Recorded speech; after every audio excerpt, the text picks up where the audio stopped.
Hello, I'm Trustee Bill Brennan. And I'm Hannah Lippman, Assistant Village Manager. And we're here to talk to you today about Tinley Park's Dementia Friendly Initiative. The reason this came about was back in 2020 during the pandemic, my family and I were looking for additional help and additional resources to help care for my mom who has Alzheimer's dementia, which is the most common form of dementia under the dementia umbrella. We were looking for additional help, additional resources, additional care to try and help keep my mom safe and well cared for. So when Trustee Brennan brought this initiative to me after he had spoken with Porter Place, it was something that I was really excited about, and we know that we share the connection with because my mom also has dementia. She was diagnosed at the age of 58 with frontal temporal lobe dementia, which is actually, if you've seen the news lately, the same type that Bruce Willis was diagnosed with. So it's something that hits home for Bill and I. There's a lot of good days and bad days and ups and downs, so we know firsthand the importance of needing support and having resources available. I believe it's something about 6 million people within the United States are living with dementia, inclusive of Alzheimer's. So it's something that hits home in every single community, and we wanted to do our part here in Tinley Park and get this initiative off the ground in partnership with Porter Place to make sure that the community has the resources that we need available, that there's support out there for not just those affected by the disease, but for their loved ones and caregivers as well.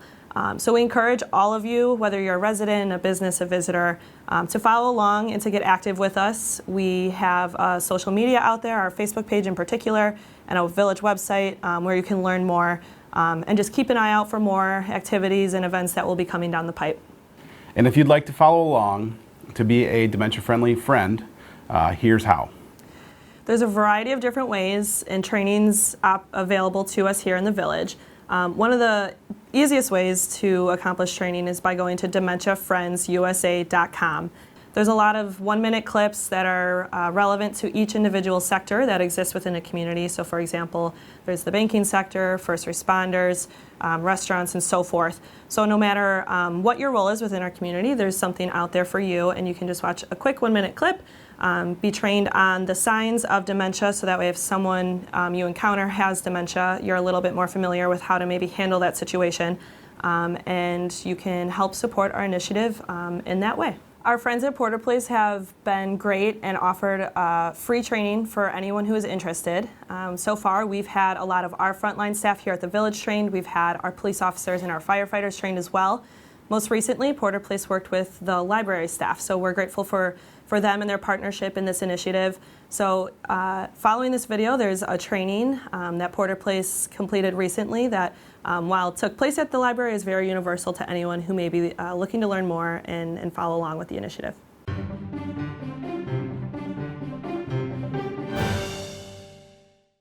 Good morning, everybody. So Porter Place Memory Care Community is located here in Tinley Park, and all we provide is care for those who have a dementia diagnosis. Several years ago, we had approached the village about becoming a dementia-friendly community, which I've worked with in other communities. They were very receptive, and then, of course, COVID hit, so that all kind of went away for a while. So we're back at it.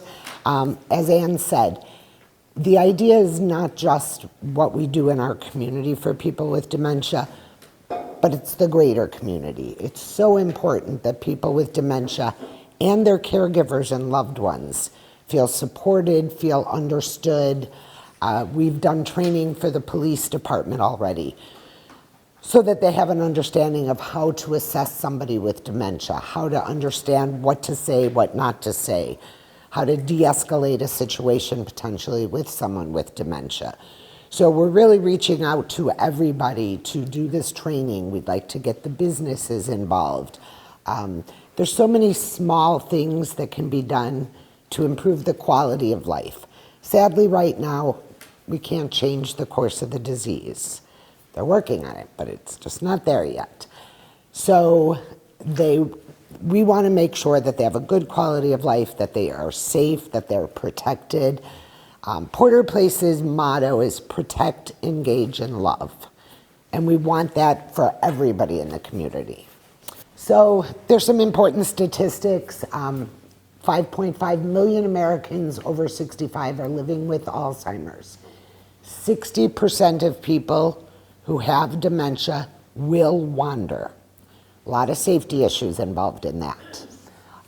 Individuals that wander are typically found within 1.5 miles of their home.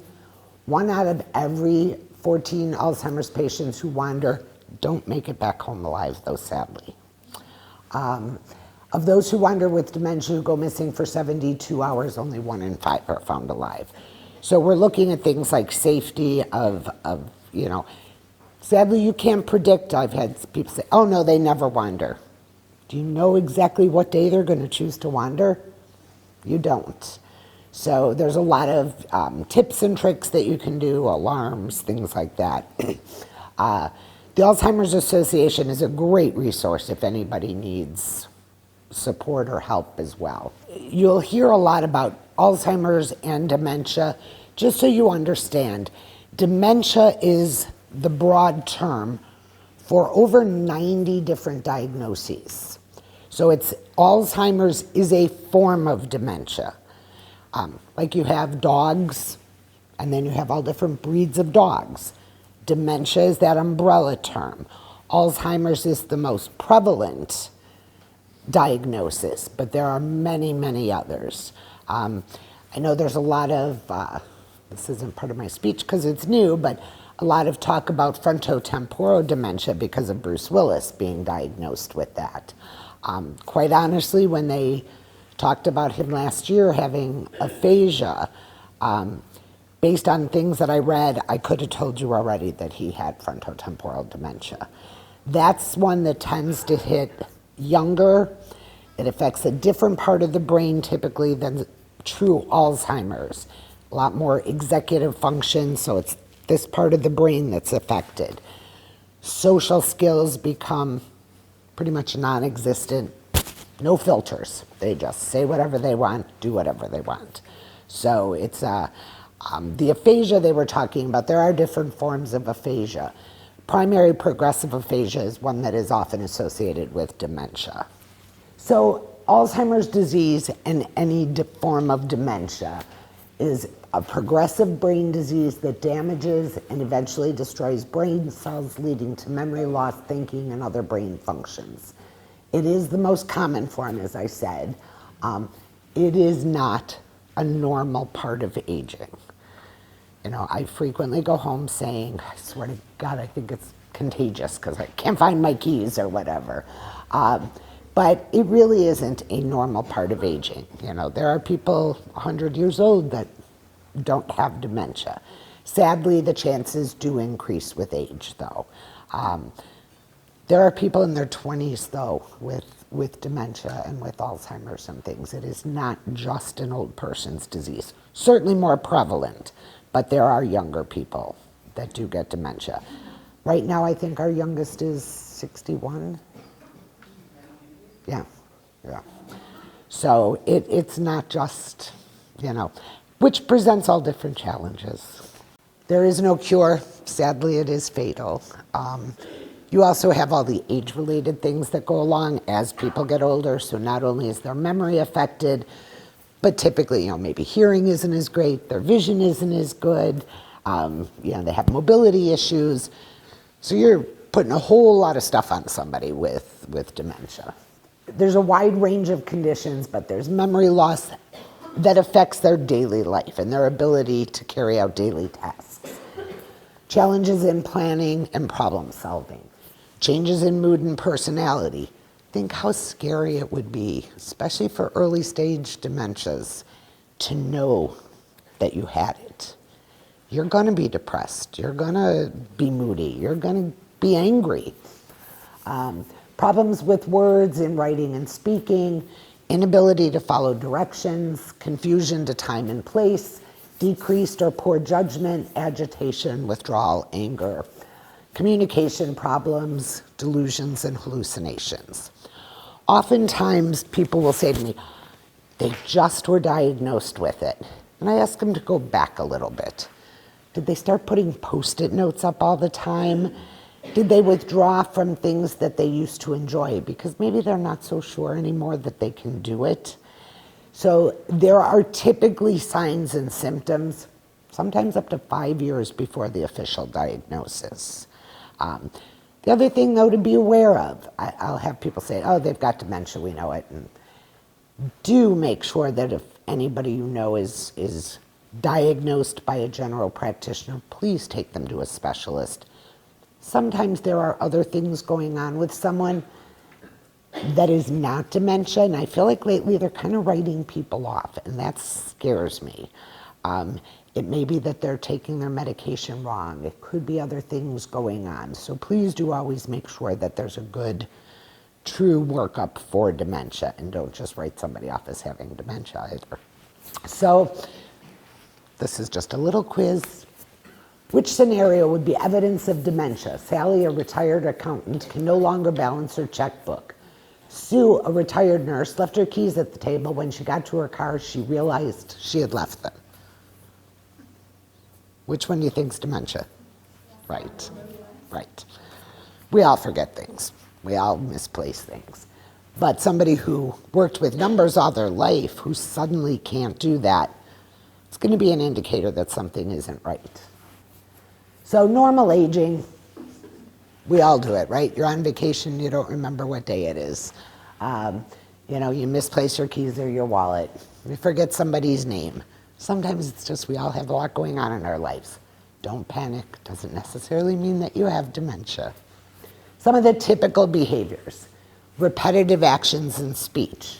They may ask the same question over and over and over again. And I hear that a lot from families. That's one of the things that can really get on people's nerves. And then the caregiver starts to get short-tempered, and they'll wander, they'll pace, they'll exit seek. They may undress inappropriately. Sundowning, which is a part of most dementias, and that is later in the day, people with dementia tend to become more agitated and more confused. There's a couple of reasonings that we think it is. One, they've kind of maintained control all day, and they just are losing it by the end of the day. They can't do it any longer. In communities like ours, or in a hospital, or in a nursing home, a lot of times we had also attributed it to it's a change of staff, shift change. So suddenly there's new people coming in, the person they've been dealing with all day is leaving. I have one lady that I can tell you what time it is every day because she starts knocking on the door to leave. Every single day at a certain time in the afternoon. That's just her time that we know she's going to do that. Hallucinations and delusions, those are particularly prominent with Parkinson's-related dementia. A lot of hallucinations and delusions go along with Parkinson's dementia. Withdrawal and depression, they're scared. They don't know what's going on. They'll shadow people. It's a way of kind of, again, they're scared. Rummaging, hoarding, a lot of times that is because they don't remember things. So, it's if I have everything, I'm not going to lose something. Demanding and insulting behavior, that's particularly prominent when that frontal lobe of the brain is affected. They don't realize that, they walking up to someone and saying, oh, I don't like your hair, is not appropriate, So that's part of their behavior. Things that can, cause problems, and, this is it says law enforcement, but really any of us that work with the public. So erratic driving, crossing a road or walking seemingly unaware of danger. If you've ever seen somebody just kind of wandering down the street, maybe they're not dressed appropriately for the weather, those can be indicators. Having a lost, dazed expression, sitting in a car on the side of the road. We recently just admitted a gentleman that was found way out in Indiana, wasn't it? Yeah. Just totally lost, sitting on the side of the road. They took him to a hospital in Indiana, and he's now safely with us and doing well. Being out of place in a particular situation, sitting in a park in the dark at night, inappropriately dressed, as I said, The inability to follow or understand simple requests. And you guys may deal with that. It may not be the driver's license, it may be your library card, it may be, asking questions that don't make any sense. Domestic violence or physical abuse calls. Some people with dementia can have very aggressive behaviors. It's not always intentional, it's out of frustration, it's out of fear, but they can become very physical sometimes. Shoplifting, they pick something up and walk out of the store. Now, in our community, we call it shopping. So if you put something down, I can pretty much guarantee you that if that lady liked that sweater that you just put down, she's walking away with it. So we call it shopping. We don't have a theft problem. We have a lot of folks that like to shop. So, or thinking a picture of somebody's, grandchild is your grandchild. Believe me, we spend half our time looking for people's belongings. Calling police about missing items. They can't find something. It's not their fault. They didn't lose it. Somebody stole it. It's much easier to blame somebody else than to know that you just can't find it. The police oftentimes get, calls for welfare checks and things. And so, that will certainly get their attention as well. So, triggers for wandering. Confusion related to date and time. I often suggest to people there's something called an Alzheimer's clock. And it's a pretty good sized clock. It gives you the day of the week, the date. It also will say morning or afternoon or evening. Those can be, if anybody's dealing with it, can be a really good tool. My father, before he passed away, had started to have some dementia and was getting a little confused, and I bought him one. And he wasn't that advanced yet, but it really did help him. And when he had to go into a nursing home for a short time for rehab, the first thing he asked me for is, would you bring my clock? So when they did his neuro checks at the hospital, the doctor asked him, how does he know what day it is? He said, I just ask Alexa. I said, okay, so that works too. Stress, noise, crowds, isolation. Sounds like two different ends of things, but noises and lots of people and kind of a new situation can be way too much stimulus for someone with dementia. Often don't do well in large, crowded situations. You've got noise coming at you, you've got people coming at you, you've got way too much going on. Much better in smaller situations without a lot of distraction. We do a big part of our community is our life engagement programs. So it's, just things to, purposeful programs for our residents to do, make them feel important, make them feel good. But some of them don't do well when we bring in, let's say, an entertainer and there's a lot of noise and music. But we know who doesn't do well with it and we can remove them from the situation. But that can trigger behaviors. Being isolated. And this is not a plug for community living for people with dementia, but think about that person with dementia and the family says, oh, well, we've got him at home with the caregiver, they're fine. Okay, good. Do they have any contact with people? Do they have anything to stimulate their mind? Do they have any, activities to do? Engaging with peers? Well, no, but they're safe. So I asked a doctor one day that was talking to me about his mother, and he said, yeah, she's got a great caregiver. I said, good.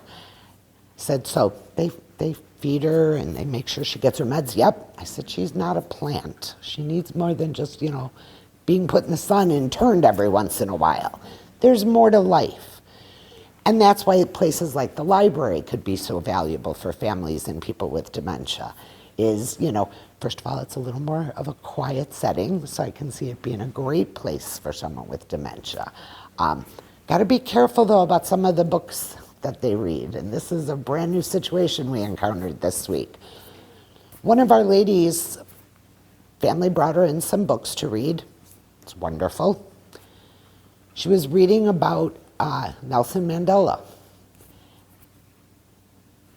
And it talked about his death, and she thought it just had happened. And she is dressed and ready to go to his funeral now and is inconsolable about it. So we asked them to please bring her in something a little more uplifting. So it's kind of, you just never know what's going to trigger something for somebody. So this lady all week long has been extremely upset. So we're trying to redirect and re-engage her, but sometimes you just don't know what's going to trigger something. So that recent move, change in routine, can be very difficult, there's no doubt. We typically, when we get somebody new in, they can be a bit of a challenge in the beginning.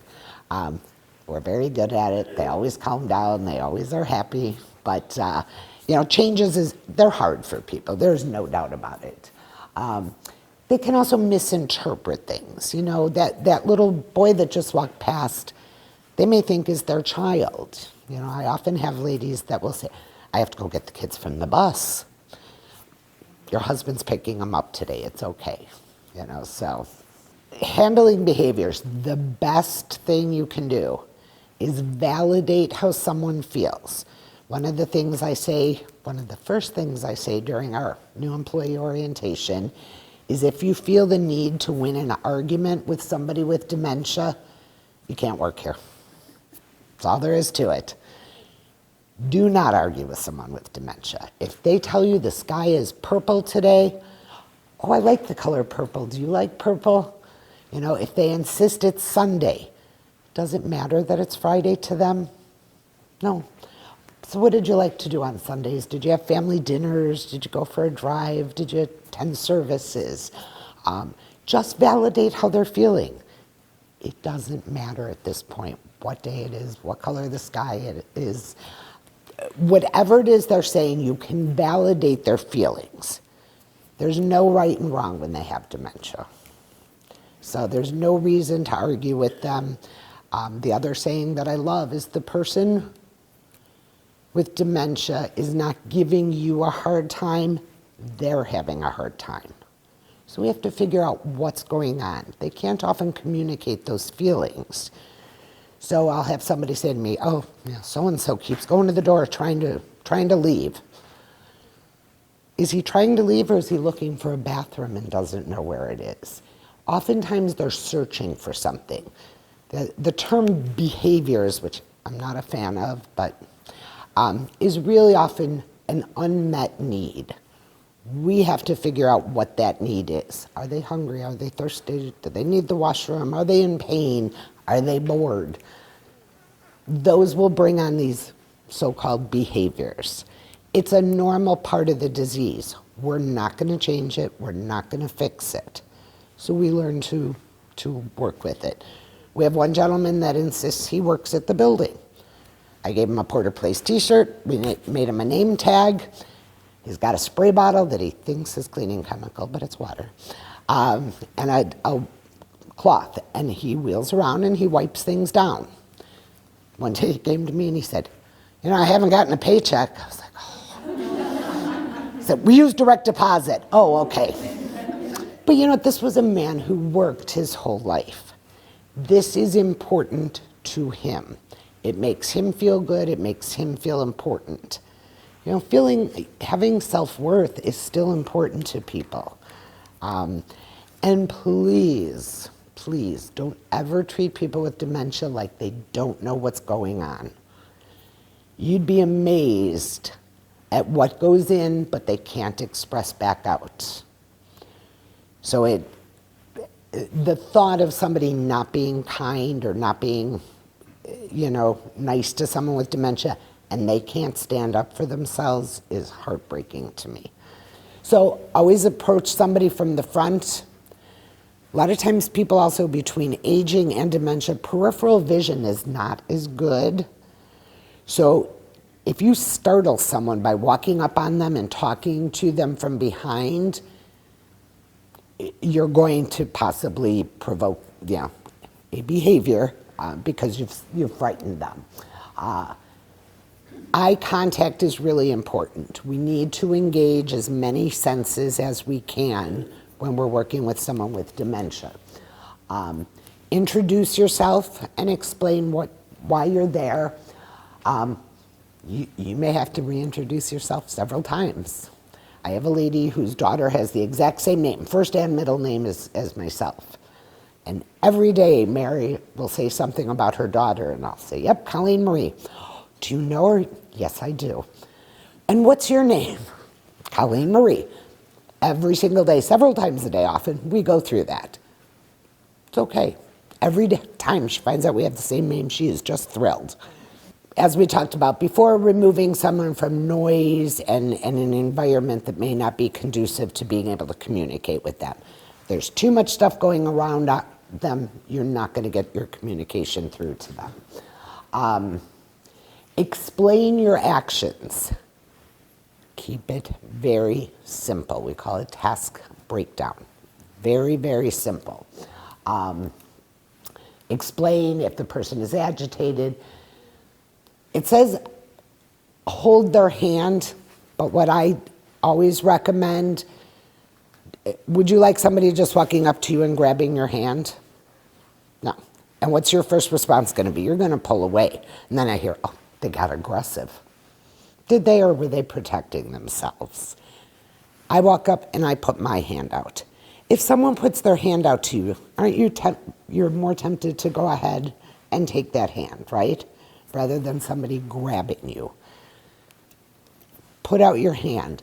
Also understand that by touching, you're engaging another sense. Your communication is much more likely to get through to them than just standing there talking or talking as you're walking. Maintain eye contact, watch their face. Maintain space. Oftentimes people don't want to be crowded like all of us. Like I said, if you can get them to put their hand out and take your hand, the more senses that you're engaging when you're talking to someone, the more the chances of your message getting through. One question at a time. Give very simple step-by-step instructions. We have residents that you can tell the whole project to and they can do it. We have others that need us to break it down into smaller steps. We have other people that need what's called hand-over-hand assistance. So I'll use eating as an example. We have a few residents that we actually have to put the silverware in the hand and get them started. Once they get started, they can do it, but you have to kind of initiate that action with them. Give me the steps on how you brush your teeth. Let's see. I open the toothpaste, I put it on the toothbrush, run it under some water, brush my teeth, rinse my mouth, rinse the toothbrush, put the cap on the toothpaste, put everything back. You didn't take the cap off the toothpaste. This is sometimes how much you have to break things down. It's you pick up the toothpaste, you unscrew the cap, you put the cap down. We don't realize in our day-to-day life the things we do that just kind of come naturally. So I've seen residents that are squeezing the toothpaste tube, nothing's coming out. They didn't take the cap off. We take all of that for granted. But for those with dementia, we really do have to break it down step by step. In the morning when we're getting somebody dressed, we don't open the closet and say, what do you want to wear today? We'll pull out 2 sweaters. Do you want the pink or the blue? We still want people to have choices. We don't want to take all of that away from people. We just want to make it as simple as possible for them so that they're comfortable. Oh, I feel like pink today. So we do choices, but very limited choices. And again, that real task breakdown, that segmentation of things. And again, it's different for everybody. So a lot of the things I'm saying have to be, measured as to that person's abilities at the time. Don't leave somebody alone. Again, the whole wandering thing is very frightening. I know recently in Tinley there was a silver alert for a gentleman. And that was, we ended up with him coming to our community, so. But it, sadly it took that for the family, and that was very scary. What not to do. Don't try and reason with someone with dementia. You're just gonna get frustrated, they're gonna get frustrated. It's not gonna work. Don't argue, don't confront. Don't use the word remember. Please don't use the word remember. If they could remember, they wouldn't have dementia. They can't. I will freely admit this, I'm not proud of it, but when my father started and he'd say, well, you didn't tell me that. Remember, Dad? And then I'm like, what is wrong with you? You tell people not to do that. It's much more difficult when it's your loved one. Just because you told them, they're not going to remember. Telling them to remember is not going to help, and it's actually going to make them feel worse. And that's never what we want for someone. So I'm sorry I didn't tell you that. Just roll with it. Don't take it personally. It's not personal. It's their disease process. It's where they're at this time. Use clear language. Use very clear words. Again, keep it short. We get somebody up in the morning, we don't say, okay, Mrs. Jones, let's get up, get dressed, wash your face, brush your teeth, comb your hair, and go have breakfast. You've lost them. It's let's sit on the side of the bed. Let's go into the restroom. Again, very simple instruction, very clear, not a lot of kind of superfluous words that aren't important. Take your time, don't rush. Allow the person plenty of time to understand what you're saying to do. And just go slowly with them. Patience is just huge. The amount of patience you have to have when working with people with dementia is extreme, but so very well worth it. Enunciate words clearly. I see a lot of people with dementia have a really difficult time often with accents. Please don't take it personally. I know some of the doctors get very frustrated because they don't understand them. It's not their fault. Again, not only do they have dementia, but if they're elderly, they may have hearing loss and things like that. So there's other things that go into it. You're going to have to repeat instructions.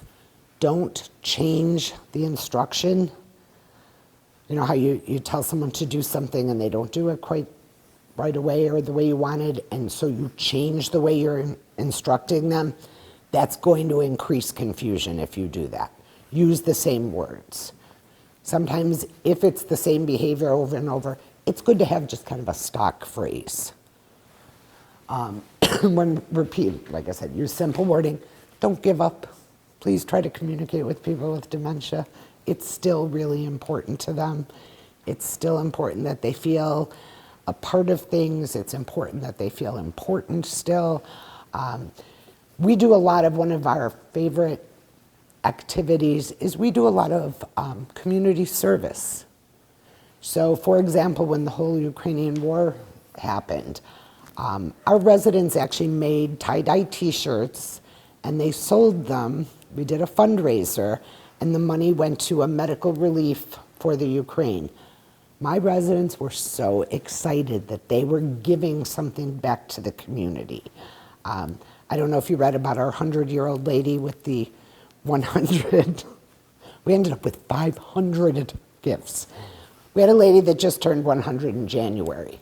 Claire is the sweetest lady in the world. Didn't want a big deal, but loves her rescue dog that she has. So she wanted gifts for the animal shelter. We ended up with over 500 items. And we took Clara to 2 of the shelters and she donated them. She felt like the queen of the world. It just shows you that those, there's still people inside there. The things that were important to them before can still be important. We just have to help them get to it. And that's a big part of what we do. It's that engagement. It's that, making them feel that they still have purpose in life. Wouldn't it be a horrible feeling if you felt you had no purpose?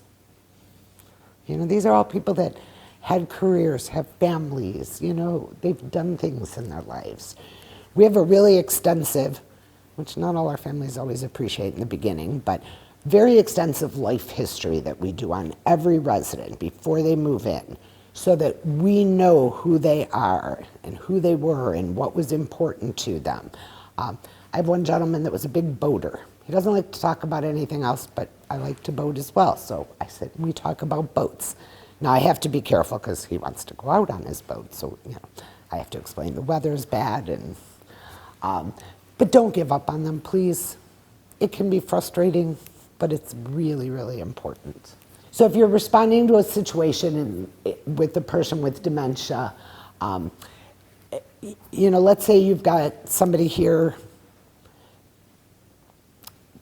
and they're sitting reading, and you're pretty sure that one of the people has dementia, and the other person maybe goes to the washroom. Keep an eye. Make sure they don't wander out the door or something. I know it's not your responsibility, but, just as good humans and in the interest of taking care of people. A lot of times people that are caring for someone with dementia don't want to go out because they're afraid they're going to be ridiculed or that people aren't going to be kind or something's going to happen. We actually have cards that say the person I'm with has dementia that, say you go to a restaurant, they can slip it to the waiter. And this way, when the person asks the waiter the same question about 20 times, they have an understanding of it. At one community I ran, we used to take the residents to Chili's. It was right across the street. And this one gentleman invariably would come home, they wore some kind of crazy ties, and he liked it. He would come home with their ties all the time. He'd just ask them, they'd give them to him. So this part was kind of more for the first responders, police, and paramedics and things. What I've seen happen in the past that's very scary is the caregiver suddenly gets sick. They call 911, and that person with dementia then is left alone. I actually had a situation where a gentleman who had done a respite stay, which is like a short-term stay, his wife had a heart attack. The daughter didn't know what to, she couldn't leave dad alone. She wanted to be at the hospital with mom. She literally on a Saturday night dropped her father off at the community and said, you guys got to take care of them for me. Well, sadly, we were totally full. Almost thankfully, one of our ladies was in the hospital, so we let him sleep in her bed that night because I didn't know what else to do with him. So, it's always good to have kind of a backup plan, too, in case of an emergency, that there is somebody else that can maybe help out. Or, quite honestly, I told them, take them to the hospital with you. Don't leave them there alone. That's very unsafe. Thank you, everybody.